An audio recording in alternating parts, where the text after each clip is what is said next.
If I don't see you the rest of the week, may you have a week full of joy, peace, and happiness. If you are going through a storm, know that no storm lasts forever. Just bite down on your mouthpiece and keep on swinging. On the other side of that storm is a better you, a stronger you, a wiser you, and a more durable you. Know that if you need to talk, reach out, as silence is the killer. If you need to talk, you can take my number. I have an ear to listen, a shoulder you can rest your head on, and if you didn't know by now, I'm the best hugger on this side of the Mississippi, that side of the Mississippi, all around the Mississippi. This is what I heard the first time I stayed the full 2 hours of a Monday night MMA class. About a year and a half ago, Monday Night MMA was run by a goofy, red-bearded man known as Sensei Coley. Now, I'd known Sensei Coley for about 4 years at this point, but I'd never participated in the full duration of his adult class. This little speech moved me to the verge of tears. It was pivotal. I was having a weird movie-like moment where the main guy is in a restaurant and you hear someone drop their fork. Then he flashes back to some deeply repressed childhood memory. Dramatic camera cut to an up-close of his wide-eyed face. He has just made the realization why he has such an aversion to Oreos. Sensei Coley's little speech triggered my own dramatic realization. I figured out just how desperate I was to talk about what had happened to me. Previously, I would have rather ripped off all of my fingernails, one by one, than utter a syllable about what had happened. But I guess there had been some desire to talk about it burning underneath the surface.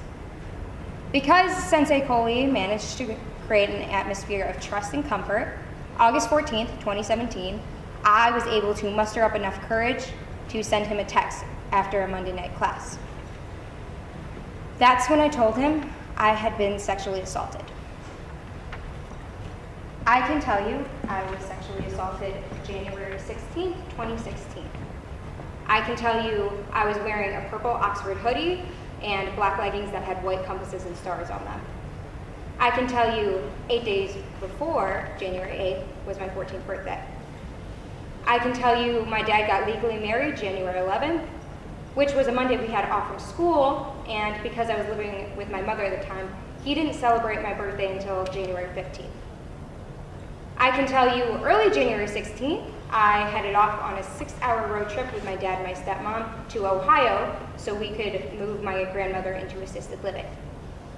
I can tell you we stayed with my Aunt May, who is my mom's sister, but I was with my dad and my stepmom. I can tell you I was over the moon excited to see my cousin Alex, my best friend, my brother. I can tell you about the laughs, the family time, or the food. I can tell you about the Cardinals versus Packers game. The Packers tied things up with a Hail Mary just in the nick of time. I can tell you that the game went into an overtime, and they actually had to redo the overtime coin flip because when the ref tossed the coin up into the air, it didn't flip once. I can tell you the most haunting, skin-crawling part was in the middle of it all, when Alex kissed me on my forehead and said, "I love you, Izzy." I can tell you about every event that day, every uncomfortable detail, but I won't. It's not important. This isn't a read aloud of my personal narrative I wrote in Creative Writing 1. I want to talk about after, because that's what actually matters. After is what's important. The full story goes on until this day and will go on for the rest of my life, because this is an event that has left me forever changed.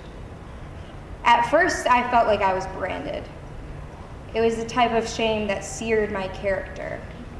Even when my body took over, stuffed the trauma deep down, and numbed my emotions for protection, this poison seeped into every aspect of my life that it could. The pain manifested itself into all sorts of different malicious forms. I felt like I was rotting from the inside out. I wouldn't talk about what happened, but I would relive it every single night in my dreams.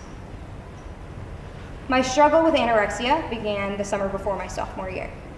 I was constantly cold, dizzy, and absolutely disgusted with myself if I ate more than 600 calories. When I could no longer maintain my anorexic lifestyle, my desperation led me to bulimia.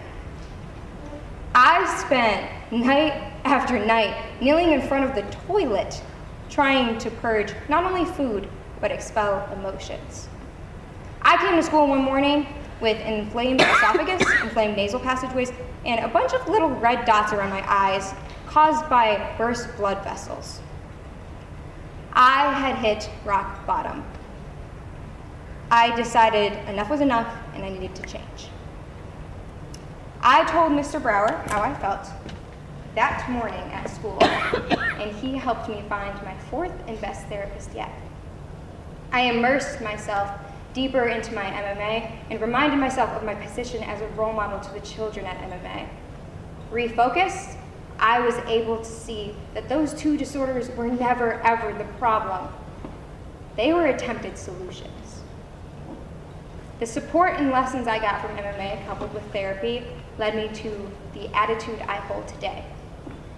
Yet, there is still an aspect of fear.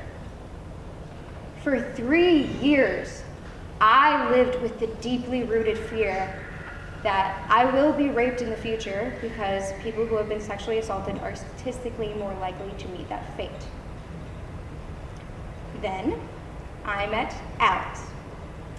Now, I can and will ramble on and on about how spectacular he is, but basically, all you need to know is that this Alex is a gem, and he is an iconic, badass legend, while Cousin Alex is garbage. On February 23rd, 2019, I told my beloved Alex about my fear and the troubling sense of certainty I attached to it. Alex's response was powerful and comforting and just about perfect. He told me, "Don't say that.